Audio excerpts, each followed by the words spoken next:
A doutora Maria da Mano, eu disse o que é que já foi, mas não disse o que é e por que razão que está aqui.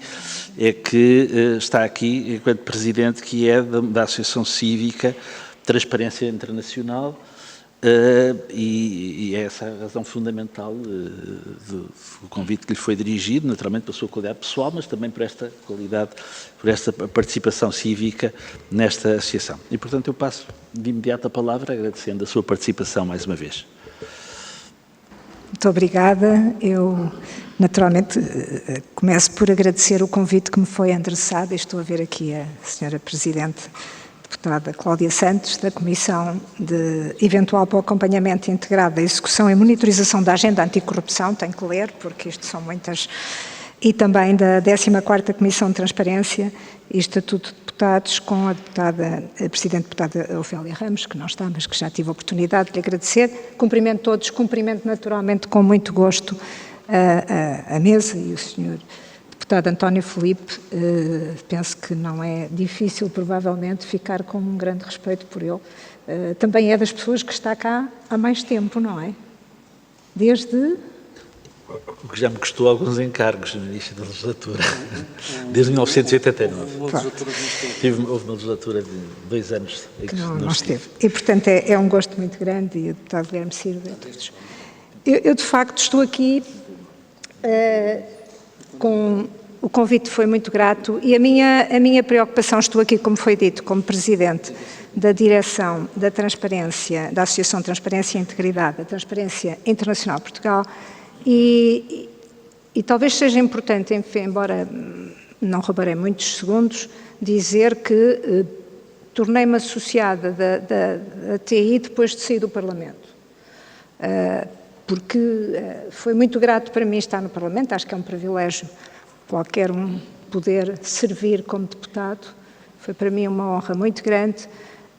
A verdade é que se há alguma coisa que eu aprendi quando saí daqui, para mim, foi que, por um lado, a importância dos cidadãos e da sociedade na construção ou na co-construção da democracia com o Parlamento é fundamental e, por outro lado, porque, de facto, por muitas vezes tive que me socorrer, enquanto deputada, de algumas associações da sociedade civil, a TIAC foi uma delas, a Transparência Internacional, que me ajudaram muito a fazer o meu trabalho de deputada na altura, em áreas como fake news, etc.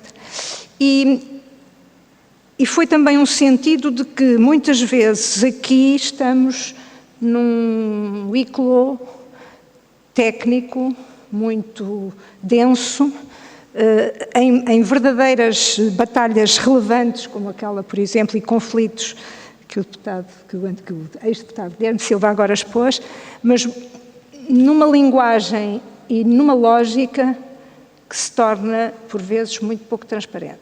E foi esta sensação de necessidade de lutar pela transparência como princípio. Não estou a dizer que o Parlamento não é transparente, estou a dizer que determinados processos são muito opacos, mesmo para quem os trabalha e os integra, obviamente, e não tem as competências técnicas, mas tem as competências políticas e o mandato. E foi por isso que fui como associada, enfim, depois foi uma questão de circunstâncias. E, portanto, quando eu aqui venho e me pergunto o que é que eu posso acrescentar neste debate, penso que aquilo que posso acrescentar é, não representando a sociedade, mas estando digamos, muito envolvida na TI, que é um capítulo da Transparência Internacional e que tem na sua missão a luta contra a corrupção, fundamentalmente pela democracia num Estado de Direito, que é disso que estamos aqui a falar. Pensei que a minha contribuição poderia ser fazer 3 ou 4 perguntas e dar-vos nota daquilo que das dúvidas que temos relativamente às respostas. E as perguntas, quando pensamos nas incompatibilidades e nos impedimentos, são a primeira, existe lei e se existe é adequada? A segunda, eu depois vou tentar passar por estas 4 perguntas e é o meu exercício. A segunda é se existem mecanismos de verificação e controle da aplicação da lei e se existem, se eles estão a funcionar e se permitem a prevenção e se asseguram uma utilização oportuna, com eficácia, de toda a informação relevante. A terceira foi se existe possibilidade de escrutínio público, se é efetivo e quem é que o exerce. E a última foi, em caso de violação da incompatibilidade e impedimento, se existe sanção, quem é que a aplica e se ela ocorre em tempo. Só estive da parte da tarde, mas foi grato para mim da parte da tarde, no painel anterior, ver algumas sugestões que cruzam com algumas das dúvidas e das questões que temos aqui. E isto, obviamente, estamos a falar de cargos políticos e, portanto, de pessoas que são mandatadas para o exercício do cargo político em democracia, com tudo o que isso representa de importante para a sociedade. Bom, e quando vamos para a lei, eu acho que é a pergunta mais fácil, existe lei e ela é ou não adequada. Bom, de facto, a 52 de 2019, de alguma forma, congregando, e o Guilherme Silva acabou por explicar aqui, enquadrar algum contexto anterior, enquadrado em uma preocupação, foi criada uma comissão exatamente para agregar toda a informação relativamente a estas questões de incompatibilidade, enfim, do Estatuto. E, portanto, a lei existe, a lei tem vindo a sofrer as tais alterações, algumas que se percebe que são, também já foi dito pelo deputado Pedro Delgado Alves, algumas que são claramente relevantes, estou a pensar na das portas giratórias, ou seja, que surgem no sentido, relevantes, no sentido que vêm responder a algumas questões que se colocam e outras mais, enfim, penso eu, menos abrangentes, mas de facto existe, e portanto eu diria que não é propriamente, independentemente das melhorias que podem existir, e obviamente que podem sempre existir, e das imperfeições, mas não é por aí que eu acho que os portugueses têm que estar preocupados.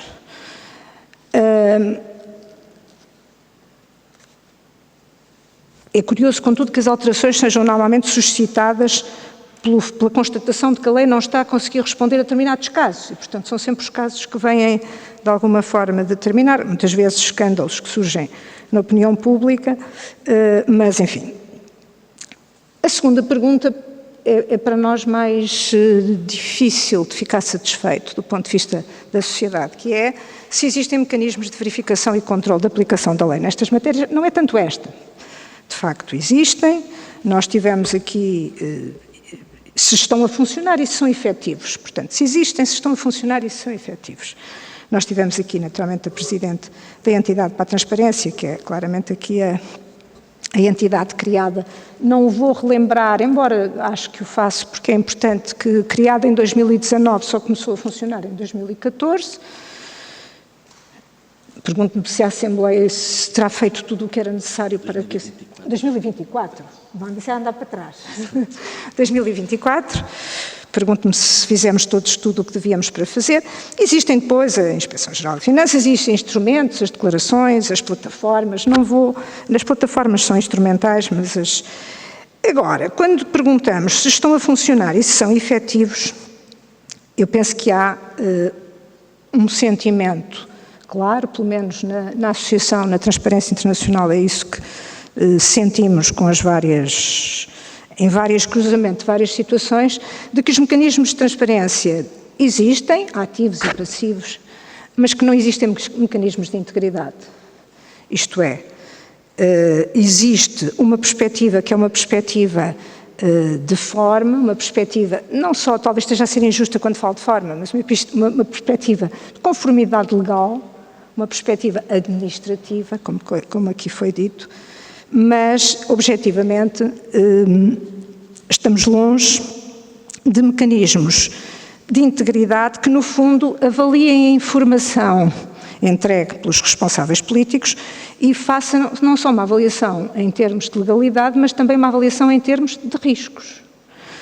E isto, naturalmente, conflitos de interesses reais, potenciais ou aparentes, e, portanto, digamos que Quando é que isto depois acaba por surgir? Acaba por surgir, no fundo, muitas vezes com o aparecimento de casos e com juízos até sobre a honorabilidade ou a honestidade pessoal dos envolvidos, que é sempre a forma mais, eu diria, pelo menos subjetiva e menos útil de discutir estas matérias. Ou seja, ouvi aqui, na primeira parte, várias referências, e aqui só queria deixar 2 ou 3 aspectos. Uma questão é claramente a questão da análise e outra da fiscalização. A professora Raquel dizia que quem analisa não deve fiscalizar. Bom, não pensamos que seja forçosamente criar uma entidade para a fiscalização. Vários modelos, como o francês foi aqui referido. Mas a verdade é que há aqui uma perspectiva que fica claramente aquém quando se olha para os mecanismos de verificação e controle da aplicação da lei, que se estão a funcionar é de uma forma que objetivamente não é efetiva e não responde àquilo que é necessário do ponto de vista da sociedade. Eu diria que enfim, por exemplo, esta questão foi aflorada um pouco por se existe informação pública relevante que permite cruzar aquela que é contida nas declarações, porque é que isso não é feito pela entidade competente de uma forma automática, ou pelo menos de uma forma efetiva. Não basta, digamos, haver uma avaliação da informação que é colocada, é preciso que essa informação seja cruzada. Não é preciso, isso já é outra questão, que ela seja toda pública, naturalmente dentro do respeito daquilo que são as esferas da informação, mas é incompreensível para um cidadão, enfim, comum, informado e que se preocupe com a democracia, porque é que a informação que integra as diferentes bases, desde o notariado até à financeira, não é cruzada com todas as variáveis em que existem numa declaração de rendimento. Eu não queria entrar no procedimento, mas o que eu queria dizer é que, claramente, a perspectiva que decorrerá da forma como foi criada e do modelo escolhido para a entidade para a transparência, de ser, eu ouvi com muita atenção, um órgão administrativo e, portanto, que deve validar administrativamente as declarações, parece-nos que não satisfaz a sociedade, nem nunca satisfará, e será seguramente sempre uma fonte fértil para, de facto, que os casos acabem por ser sempre o motor desta questão na agenda. Aquilo que seria importante e que eu acho que nós gostaríamos todos era que, de facto, houvesse uma avaliação da informação numa perspectiva até, eu diria, preventiva, porque o que acaba por acontecer, mesmo quando estamos, por exemplo, em termos da questão da conflitos de interesse, não é? E desta, enfim, de todo esta... No fundo era preciso que houvesse alguém que não só fizesse a recolha das declarações, que já existiam na Assembleia da República, uma avaliação do cumprimento legal, mas pudesse, numa lógica preventiva, estou-me a repetir, aconselhar. O que é que eu quero dizer com isto? Quero dizer que, neste momento, aquilo que acontece é que um político, no fundo, é obrigado a decidir, parece-me, e se não for assim, corrijam-me, em causa própria, nas medidas a tomar para resolver o seu conflito de interesses, o que significa que, mesmo que decida bem, pode ser sempre, digamos, atacado por um adversário político, estará sempre no limite a decidir do seu conflito de interesses em conflito de interesses. Por isso que esta perspectiva era muito importante. Terceira parte, existe possibilidade de escrutínio público? Ele é efetivo? Quem é que o exerce? Bom, e aqui também...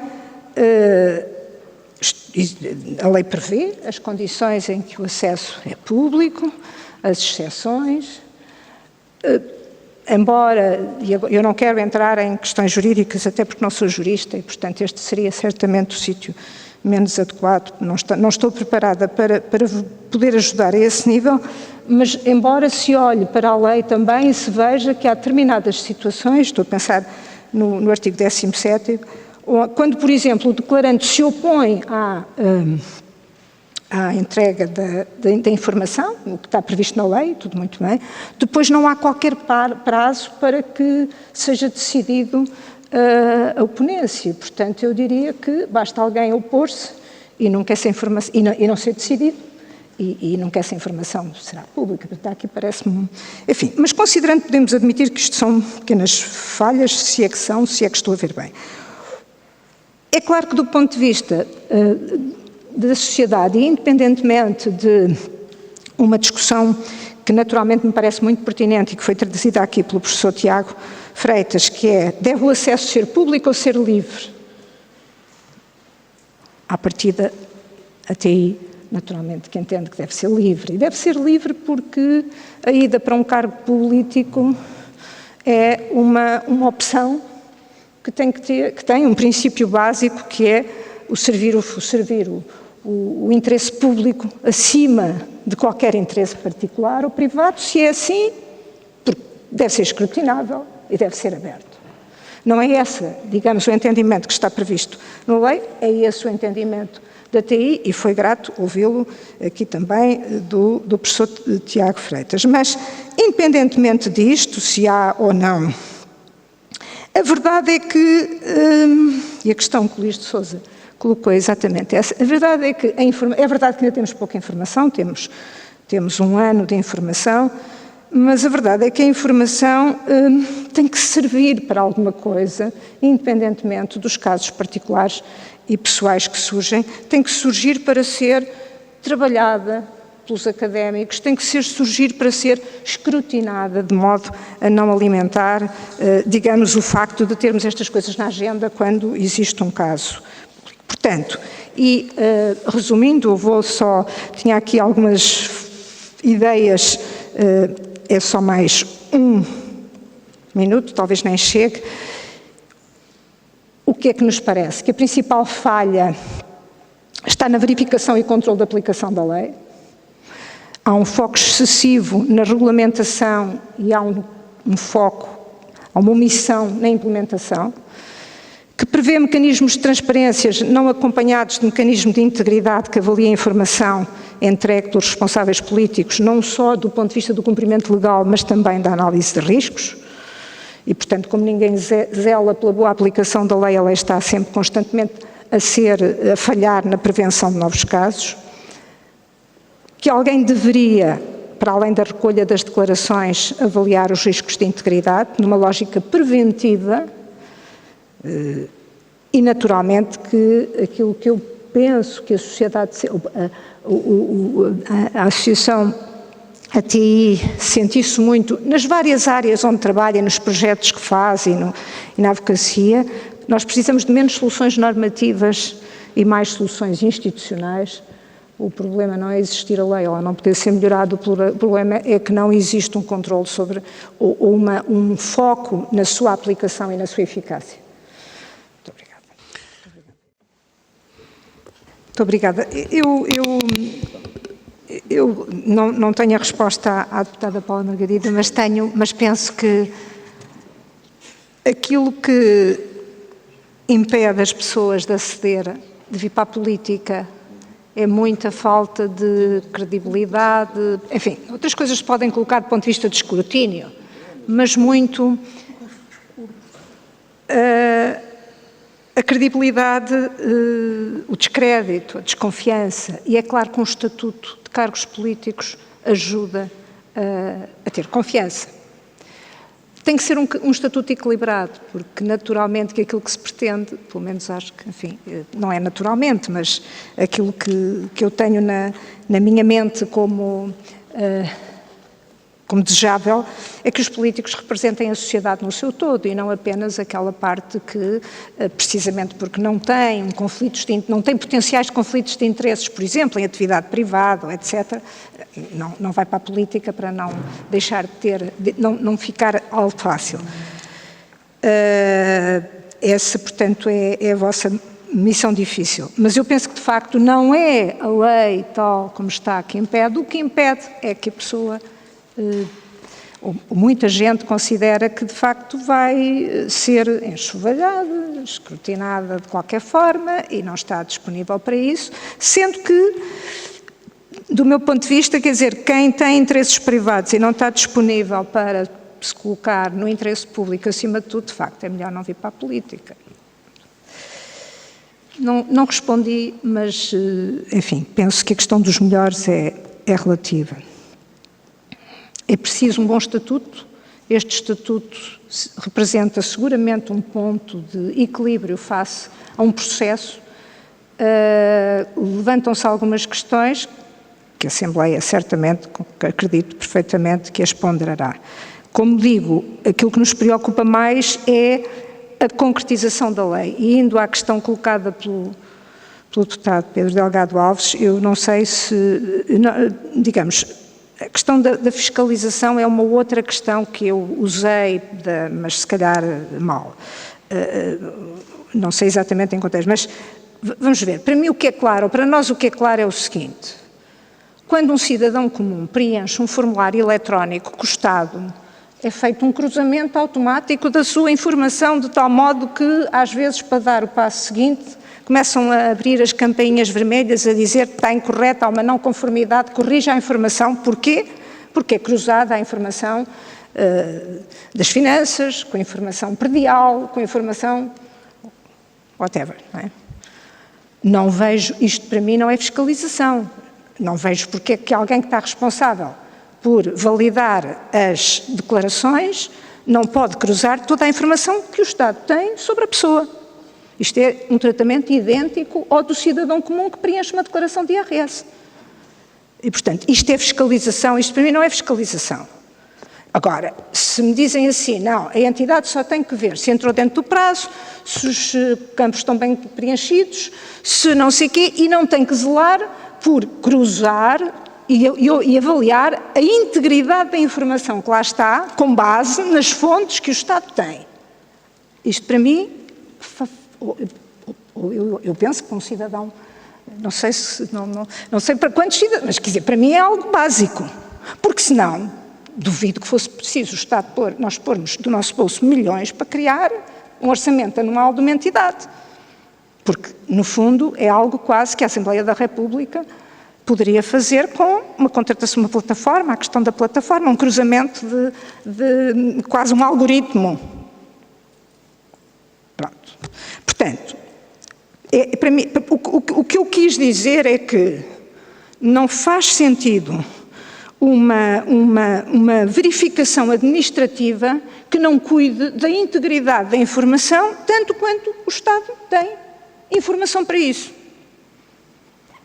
Toda a informação deve ser pública? Não, claro, depois. Agora, a entidade para a transparência tem que a tratar. A fiscalização é outra coisa e não era essa a minha questão. Agora, a fiscalização, eu até vou não usar e usar a questão escrutínio. Agora, o escrutínio tem que existir e tem que ser dado e tem que ser efetuado por várias vias, nomeadamente pela sociedade civil.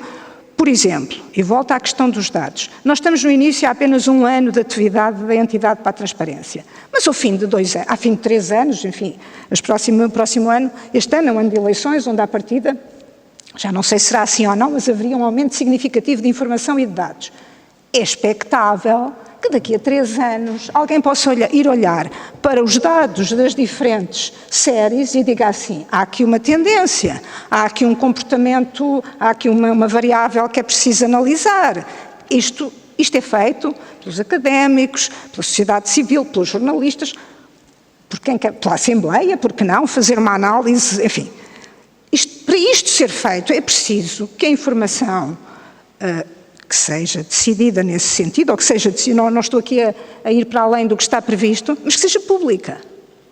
E, portanto, quando há pouco, eu não sei se a professora Raquel percebeu a questão, eu pelo menos não fiquei clara que tivesse percebido. Portanto, é claro que eu olho para a entidade do financiamento dos partidos e os relatórios de atividades são documentos, finalmente estão no site, ainda bem, finalmente, mas são documentos perfeitamente, enfim, inócuos que dizem-nos que trabalho administrativo fez, mas não nos dizem rigorosamente nada sobre o financiamento dos partidos. Mas quem não entregou declarações, não consta e não tem nenhuma penalização. Eu não quero... Agora, isto leva-me, e só concluo com isto, a uma outra questão, que aliás nós tivemos a oportunidade até aí em reuniões com os grupos parlamentares que nos receberam, e estão aqui, naturalmente, quem nos recebeu, dizer o seguinte: há aqui, no modelo escolhido para a entidade para a transparência, um modelo original, que não sei se é bom ou se é não, temos algumas dúvidas do ponto de vista da independência, que é a dependência do Tribunal de Contas, não é? Desculpem, Tribunal Constitucional, claro. É um modelo, foi escolhido. Eu ouvi o professor Tiago dizer que não tinha dúvidas que algumas das questões que surgiam não eram constitucionais, eram administrativas e depois deveria reportar ao Tribunal Administrativo. Bom, eu pergunto, a entidade para a transparência tem que vir à Assembleia da República, enfim, ou tem que remeter para a Assembleia da República algum documento, alguma prestação daquilo que faz? Penso que não. E deve ser assim, não sei. Quando estou a falar de escrutínio e quando estou a falar de verificação efetiva, não estou a falar de fiscalização, de andar atrás estou a falar daquilo que é não só a existência de mecanismos, mas mecanismos que atuem efetivamente de um ponto de vista de integridade da informação, como qualquer organização faz. É isso que qualquer organização faz ou deve fazer, penso eu. Portanto, não sei, enfim, mas não é de facto ser o fiscal, o polícia que vai investigar os deputados, não é disso. Desculpa, mas se teria que fazer esse exercício em relação a cada uma entregue, é isso que significa. Ou seja, se em relação a cada uma, face aos dados que estão na administração tributária, se há pelo menos a ideia de que eu tenho que ir verificar se o deputado, o membro do Governo ou o Presidente de Câmara não mentiu, eu já estou a colocar e a anatomizar este exercício como se fosse uma função da própria entidade. E esse é o ponto que eu acho que é preocupante na mensagem que passa sobre as pessoas que exercem funções públicas, porque a entidade, esse escrutínio é feito pelo cidadão porque o tem disponível publicamente. Assumir que há uma entidade que tem essa missão está mesmo a dizer, eles têm mesmo de estar debaixo do olho, ao ponto de termos uma entidade administrativa que vai verificar se aquilo que ele declarou é ou não verdade face àquilo que está declarado na sua declaração de rendimentos ou de património. E é esse é que é a diferença de natureza que eu acho que foi a intenção da Assembleia não criar a entidade com esse perfil, porque isso de facto seria dizer estes senhores têm de estar sob uma tutela específica e não esta entidade serve para que tudo seja transparente e que os cidadãos possam ver. Eu acho que ainda assim são duas sociedades diferentes. Eu gosto de viver nesta em que os cidadãos podem escrutinar-me, na outra em que tenho uma entidade administrativa que me vai fiscalizar no período em que estou a ser funções públicas, já não sei se gosto tanto de viver. Mas então, posso só dizer... Um bocadinho, o Sr. Pedro Alves está aqui a introduzir uma segunda ronda ou a antecipar o painel seguinte onde vai ser orador, mas a palavra à sua professora. Não, eu só queria dizer que mal está quando um político não pode ficar sujeito àquilo que um cidadão está sujeito. Eu penso que isso não é, por exemplo, num preenchimento da declaração de IRS. Eu penso que aqui a questão que se coloca é, e para além disso há aqui uma falácia, como nem toda a informação é pública, não pode o cidadão... Toda é acessível. Não está... E não é tratado diferentemente de um cidadão. Tem uma obrigação declarativa que os outros não têm, e esse é que é o ponto. É que não é tratado pior do que o outro cidadão. Tem menos privacidade, tem toda a sua vida financeira, patrimonial, pessoal exposta, e bem, não estou a discordar. Agora, não podemos não pôr a vida toda ao sol e dizer não só a vida toda ao sol, como há uma pessoa que vai verificar se a roupa está bem lavada. Mas, portanto, admitimos que... Não podemos entrar em diálogo, compreenderá. Sra. Professora, faz favor. Está a ouvir. Pensei que... Pronto, Já não. concluiu? Sim, eu penso que aqui é uma questão de... Para mim é claro que a integridade da informação é absolutamente essencial e estar alguém a exercer funções políticas com uma informação que é falsa, até por lapso, não beneficia a democracia e não beneficia a classe política, sendo que esse escrutínio é passado para alguém que tem menos condições de o fazer e que me parece, quer dizer, o mínimo que se espera é que na declaração não haja mentiras. Quer dizer, do meu ponto de vista não é caça às bruxas, é uma verificação numa sociedade que tem meios para o fazer. Muito obrigado. Esta conversa é muito interessante, mas nós estamos...